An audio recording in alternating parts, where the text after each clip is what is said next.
Welcome back to Road to Destruction, the Great Wars.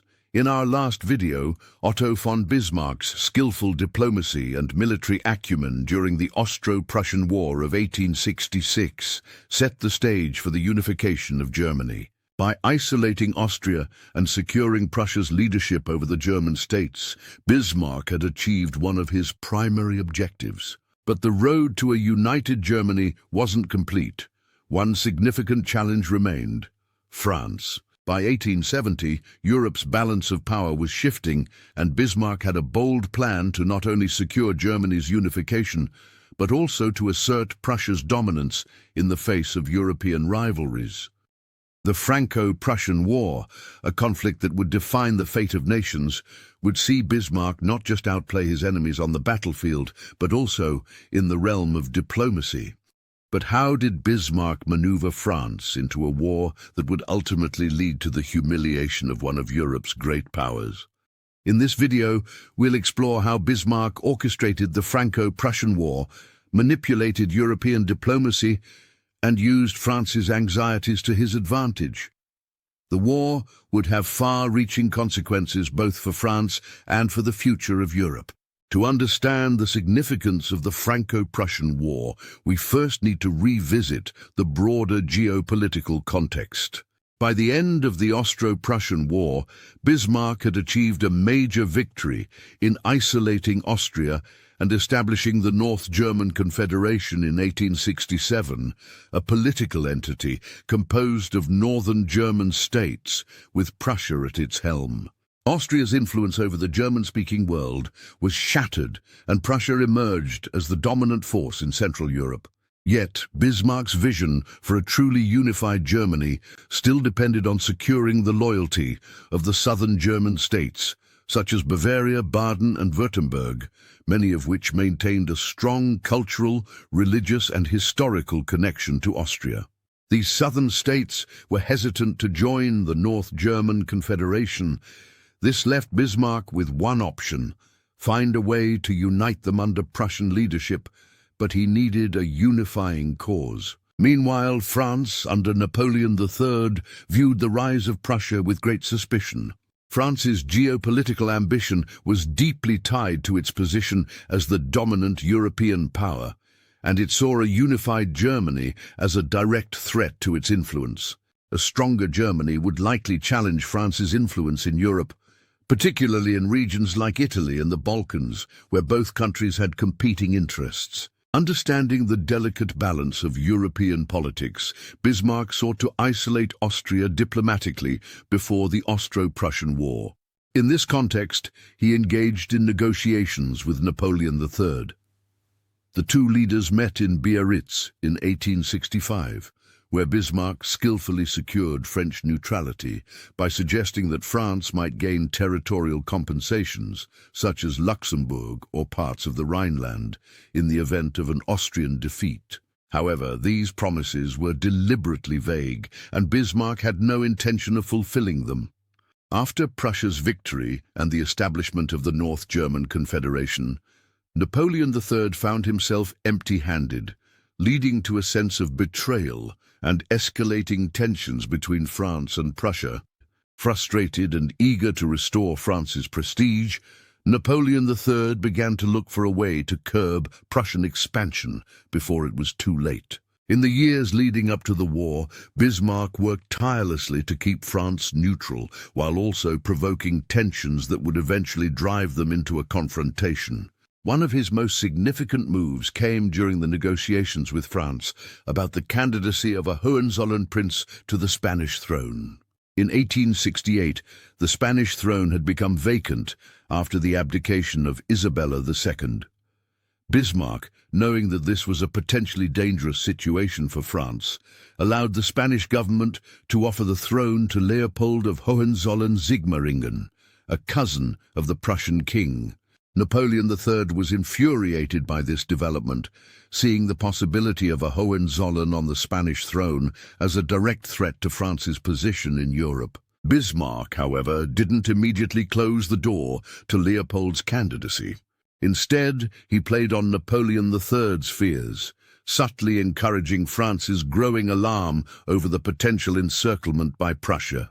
The French emperor demanded that Prussia renounce the candidacy, and Bismarck, ever the tactician, agreed to the withdrawal, but not without ensuring that the diplomatic incident left France humiliated.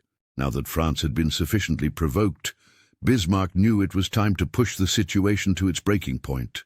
In July 1870, the Spanish monarchy once again offered the throne to Leopold, reigniting French concerns. This time, Bismarck decided to manipulate the situation to his advantage.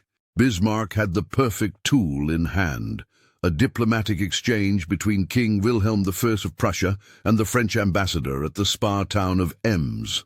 The exchange had been polite but tense, with the French ambassador demanding that the king refuse the Spanish throne for Leopold once and for all. The king, wishing to avoid further escalation, responded coldly but calmly, indicating his disinterest in further discussions. Bismarck saw an opportunity. He took the telegram of the exchange and carefully edited it, stripping away any nuance and inflaming the language to make it appear as though the French had been slighted by the Prussian monarch. He then released the edited version to the press, effectively turning the diplomatic conversation into a public humiliation for France. This was a stroke of genius. By presenting the exchange as an insult to France, Bismarck was able to stir up nationalistic fervor in both Prussia and France. Bismarck had successfully manipulated public opinion, forcing France to take the first aggressive step in a war that they had been drawn into, despite Bismarck's careful maneuvering to avoid it. With Bismarck's manipulation of the Ems dispatch, France found itself cornered, forced into a war that would not only determine its place in Europe, but also set the stage for the unification of Germany. On July 19, 1870, France declared war on Prussia, and thus began the Franco-Prussian War. Bismarck's calculations were precise. He had not only convinced France to go to war, but had done so in such a way that the rest of Europe would side with Prussia, or at the very least remain neutral. It was a masterstroke of diplomacy that would culminate in the collapse of French imperial ambitions and the rise of a unified German empire. One of Bismarck's most significant advantages in this war was the military preparedness of Prussia. Unlike France, which had an overextended empire and was still reeling from the aftermath of the Crimean War, Prussia had spent years under Bismarck and the Prussian General Staff preparing for such an eventuality. The Prussian military system, with its efficient organization and swift mobilization, was the model of modern warfare. The General Staff, led by Helmuth von Moltke, had honed its strategies for years, focusing on rapid troop movement, effective use of railroads for logistics, and strategic encirclement tactics. In contrast, the French military, under Napoleon III, was outdated and poorly coordinated. The French emperor had invested heavily in an aristocratic officer corps, many of whom were ill-prepared for the modern battlefield. Moreover, the French leadership was divided, with Napoleon III not truly trusting his generals, which led to a lack of cohesion at the top. Prussia's first major success came with the Battle of Sedan, which would mark the beginning of the end for France.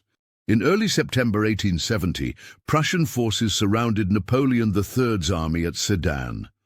The French emperor, trapped and defeated, was forced to surrender, along with 100,000 of his troops. The humiliation of Napoleon III's capture was devastating, not just militarily, but symbolically. France's imperial ambitions were shattered in a single blow. As the war progressed, Bismarck continued to leverage his diplomatic genius. By quickly securing the neutrality or support of other major powers, he ensured that France would face the full weight of Prussia's military might without interference. The Austrians, still reeling from their defeat in 1866, had no interest in coming to France's aid. Italy, which had been a former ally of France in the war for Italian unification, was also focused on its own internal struggles and had little desire to fight another war so soon. The British, despite their long-standing rivalry with France, were hesitant to intervene directly in continental affairs. Bismarck, ever astute, avoided any actions that would provoke British hostility and instead focused on strengthening Prussia's position through diplomacy and military success. One of Bismarck's most crucial diplomatic moves was his handling of the southern German states. Initially hesitant to join the conflict, the southern states, Bavaria, Baden, and Württemberg, were gradually drawn into the war on the side of Prussia. Bismarck, understanding the importance of securing their allegiance, offered them reassurances that their sovereignty would be respected in the post-war settlement. He also capitalized on growing German nationalism, stirring up sentiments of unity in the face of the French threat. In fact, it was the success of the Prussian military and the growing sense of a shared German identity that ultimately convinced the southern German states to formally join the North German Confederation, thus solidifying Bismarck's vision of a unified Germany under Prussian leadership. While the Battle of Sedan effectively ended the war militarily, the political implications of the war continued to unfold. The Prussian army, not satisfied with a mere victory, began a siege of Paris in the autumn of 1870, determined to break the French capital and bring about the final collapse of the Second Empire. The siege lasted from September 1870 to January 1871, during which time the French people endured immense hardship. Paris, cut off from the rest of France, faced food shortages, and the French government, led by the newly formed Government of National Defense, struggled to mount an effective resistance. Despite several attempts to break the siege, the French forces were unable to lift the blockade, and by the beginning of 1871, Paris was on the brink of surrender. In January 1871, after months of devastating losses and the fall of Paris, France was finally forced to accept a humiliating peace treaty. The Treaty of Frankfurt, signed in May 1871, officially ended the war, marking the collapse of the Second French Empire and the establishment of the German Empire under the Prussian king, Wilhelm I. This marked the rise of a new European power, with Bismarck's vision of a unified Germany realized under Prussian leadership. The end of the Franco-Prussian War in 1871 was not just a military victory, it marked the birth of a new European power. On January 18, 1871, the German Empire was formally proclaimed, and King Wilhelm I of Prussia was crowned emperor in a ceremony held in the Hall of Mirrors at the Palace of Versailles. This moment was not only a personal victory for Wilhelm, but also the culmination of Otto von Bismarck's vision, a unified Germany under Prussian leadership. Bismarck had carefully orchestrated the entire process that brought the German states together.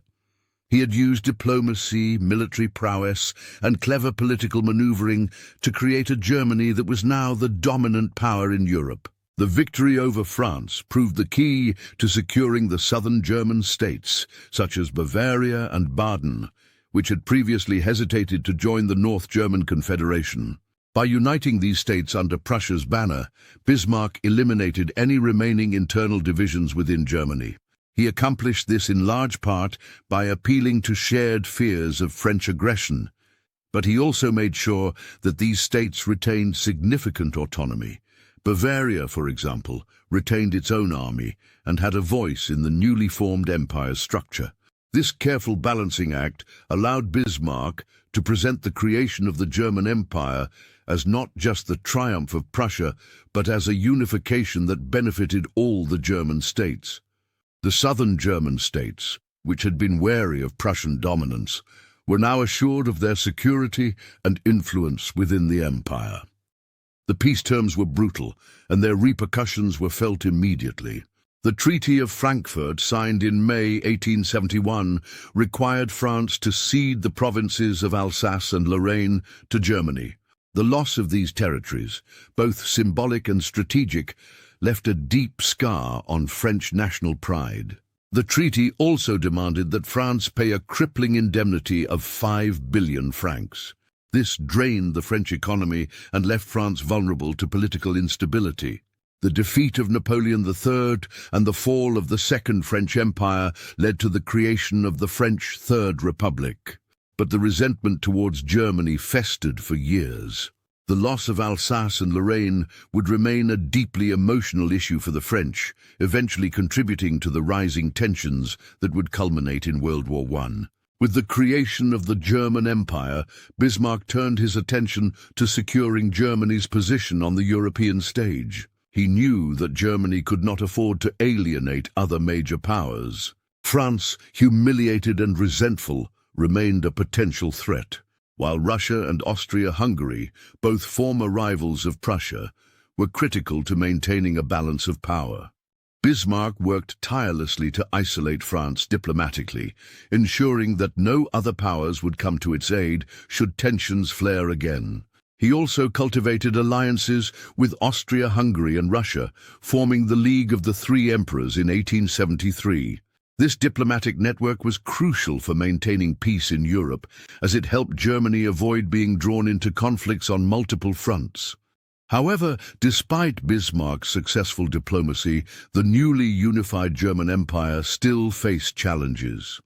The loss of Alsace and Lorraine weighed heavily on French foreign policy, and the growing tensions between Germany and France would continue to simmer beneath the surface, ultimately shaping European politics for decades to come.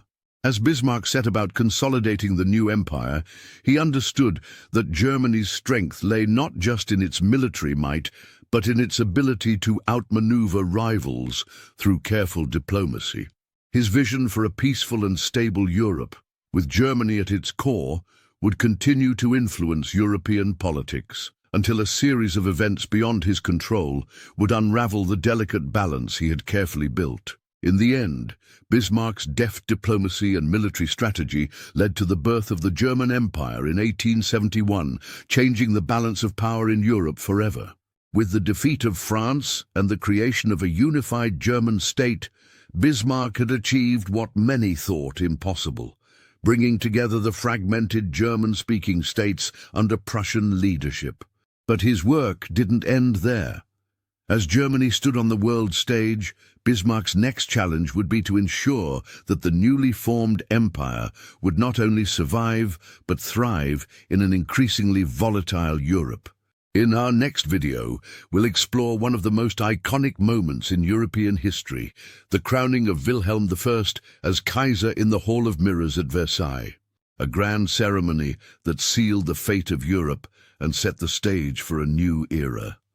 What does this moment mean for the future of the empire? What role did Bismarck play in shaping the image of the German Empire on the world stage? Stay tuned to find out. If you enjoyed this deep dive into Bismarck's role in the Franco-Prussian War and the birth of the German Empire, don't forget to like and subscribe for more in-depth episodes on Bismarck and his world-changing actions leading up to World War I. Thank you.